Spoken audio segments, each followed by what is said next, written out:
Okay, don't laugh.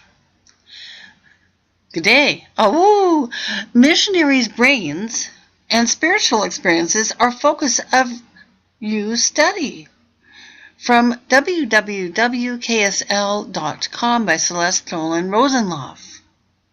Here's a missionary outlining some words in the Doctrine and Covenants, the Book of Mormon, not the Bible.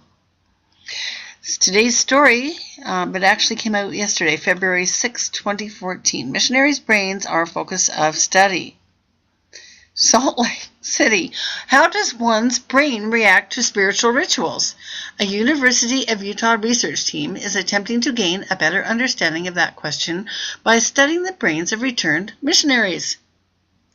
Jeffrey Anderson, Associate Professor of Radiology and Functional Imaging at the U of U, which is in Orem, near Provo, has long studied brain scans of individuals on the autism spectrum and who have Down syndrome. Mind you, and I had mentioned, I'm just going to throw it in right now, here in Utah, the seat of residual radioactivity this state is loaded with people who have got autism and Down syndrome, and I don't care what the government says, these things are linked to radiation exposure. So Jeffrey Anderson has studied people with these syndromes. Now he's looking at the social brain in a different way, looking at the brain's expression of spiritual experiences of religious individuals. That doesn't mean spiritual individuals, that's religious individuals, right? Remember the distinction. Much of our research has to do with disease states and medical conditions, Anderson said. And maybe I should change my voice. And every once in a while, anyway, it's a man speaking. And every once in a while, we get the opportunity to peel back the curtain and look at some more profound or fundamental basic neuroscience about how the brain works and what that means for human nature and experiences that are really important and valuable for us. Anderson and the Religious Brain Project team, including Michael Ferguson and Jared Nielsen, will conduct a study of approximately 20 returned missionaries of the Church of Jesus Christ of Latter-day Saints who are still active and believe in their faith tradition. The participants will be presented with spiritual material, videos, hymns, scriptures during an hour-long MRI scan. Hour-long MRI scan of the brain.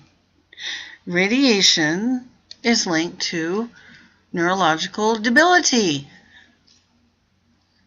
Anyway, going forward, what we're really asking people to do is identify in the environment of an MRI scanner. I'm feeling something now, Anderson said. Anderson said the team doesn't know what to expect in the study as there's little literature on the topic. Currently, the only literature about neuroscience and spirituality concerns Eastern religious traditions. The team chose to look at LDS church members between the ages of 20 and 30 who have served missions because of three main reasons, Anderson said. The individuals are typically young and healthy.